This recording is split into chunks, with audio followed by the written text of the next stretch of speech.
The verdict on cell phones in the classroom. Jessamine County Schools are cracking down on usage during school hours. WKYT's Lucy Bryson spoke with administrators to learn what's to come this school year. Just ahead of the upcoming school year, Jessamine County Schools are implementing a new policy. They say it's to keep distractions out of the classroom.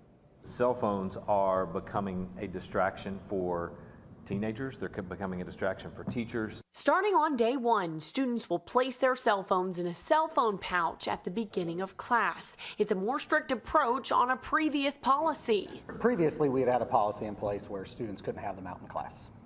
And they're teenagers, and so they would find ways to have them out in class. From the beginning of each class to the end of each class, which are 55 minutes long, that cell phone remains in that pocket. Students are still permitted to check and use their phones during passing periods and lunchtime. In the past, teachers would have discretion to tell students whether or not they could use their cell phones. Now it's more uniform. Staff here tell me that they're cracking down on assignments that require cell phone usage too, or finding alternative methods. We have other technology that we can use in replacement of that. We have iPads, and all the kids have one-to-one with Chromebooks.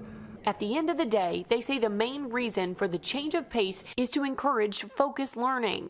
The result of all of this is to have that instruction not have all those pulls for the attention of students. They're not having to have that distraction during that 55-minute of protected time.